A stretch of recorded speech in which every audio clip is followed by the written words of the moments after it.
Horses are nature's mopeds that are slower, but more high maintenance. They go through an entire sack of apples per day and refuse to work on weekends. They've established a labor union in the mid-20s and lobbied to keep the nascent auto industry from taking off. The latter effort failed miserably. A horse's natural habitat is the ranch, built and supported by themselves to maintain their population that could explode if left unattended. They employ cowboys to manage the ranch, while the horses hold clandestine meetings in the barns and away from prying eyes.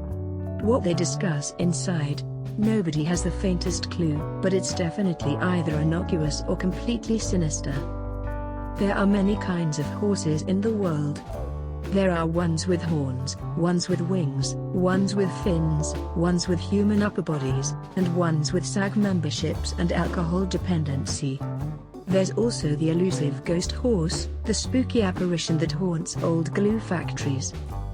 There's also the game horse, where players take shots on the basketball court and challenge other players to make the same exact shot. Ironically, actual horses have yet to play horse, but there was at least one dog who was cleared to play in high school regulation games. Horses make their living by taking tourists out on beautiful pastures and sandy beaches, dragging awkward lovers through Madison Square Garden, or carrying jockeys towards the finishing line. Some of them aspire to be more than just go-karts with legs. Some go on to become painters. Some go on to become gay pop stars. Some even go on to join PMCs.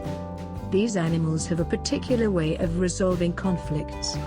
Horses locked in an unresolvable argument will present their conflict to the tribal chief.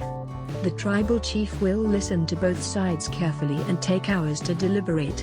Then he will toss them off a cliff to see which one survives.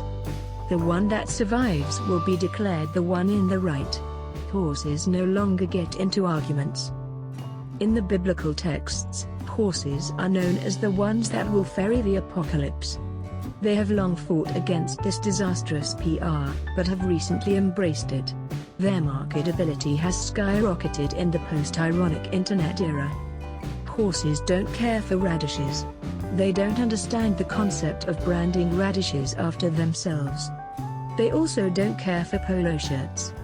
They find it odd that it uses a niche sport as its logo to market to millions. But then again, the concept of designing logos to differentiate products is beyond the average horse. They just want good products and for companies to forego printing stupid pictures on them.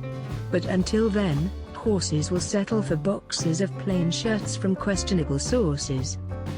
I'm Darlene Dawson's Greek and this has been another Animal Facts. Stay tuned for more factual animal facts. Have a wonderful animal day. Winnie Winnie Winnie Winnie Winnie.